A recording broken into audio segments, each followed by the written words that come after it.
से उसे जख्मी करा देता। बंटी उस पर बहुत जुल्म करता था।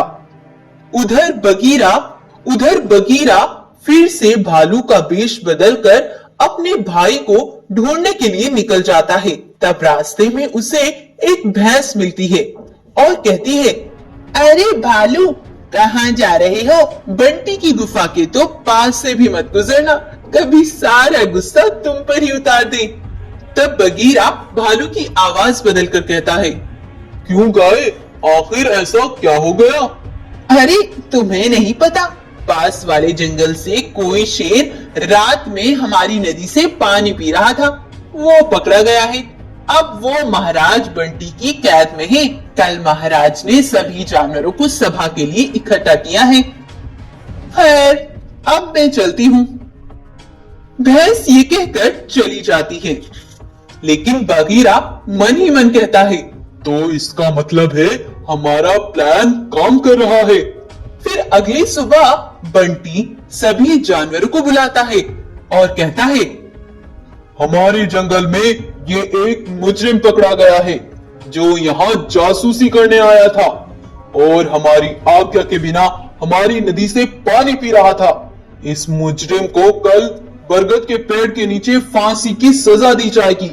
सभी जानवरों को वहां पहुंचना है ताकि सबको पता चल पाए मुझसे गद्दारी की सजा क्या है।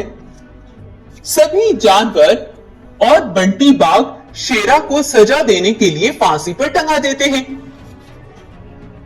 लेकिन जैसे ही बंटी उसे सजा देता है तो एक बाघ मानव नीचे गिर जाता है और सफेद शेर ऊपर ही टंगा रह जाता है। यह देखकर सभी जानवर बड़े हैरान रह जाते हैं। दरअसल कल रात में ही चीता और बगीरा बंटी की गुफा पर आए थे और आराम से उन्होंने एक बाघ मानव पर वार करके उसे जख्मी कर दिया और उसकी जीभ काट दी, जिससे कि वो बोल ना सके, और उसे शेरा जैसी एक खाल पहना दी थी, क्योंकि ये चीता शेरा और बगीरा का पूरा प्लान था। क्योंकि ये जो चीता है ये शेरा का एक बड़ा अच्छा मित्र है।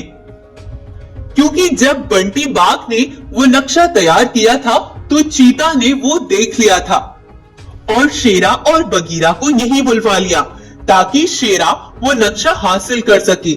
इसीलिए चीता ने जानबूझकर ही शेरा को रात में पकड़वा दिया था ताकि बंटी बाघ का वो नक्शा वो ऐसे हासिल कर पाए।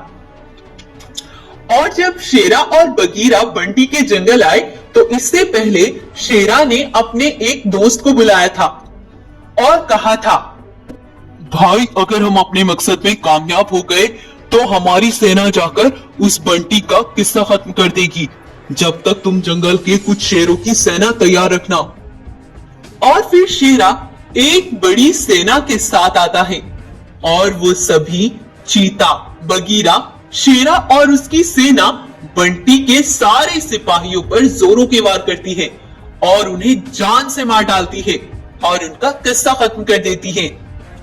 फिर शेरा उस नक्शे से नदी के सारे रास्ते जानता है और इनके जंगल के जानवरों को मिलजुल कर रहने की बात सिखाता है।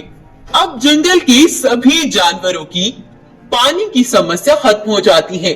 सभी अपने अपने जंगल में खुशी से रहते हैं। इस तरह से शेरा ने अपनी समझदारी से सभी जानवरों की पानी की समस्या खत्म कर दी और जालिम बाघ का अंत कर दिया। तो आपको अगर आज की हमारी कहानी पसंद आई है तो इस कहानी को लाइक, शेयर और सब्सक्राइब जरूर करें।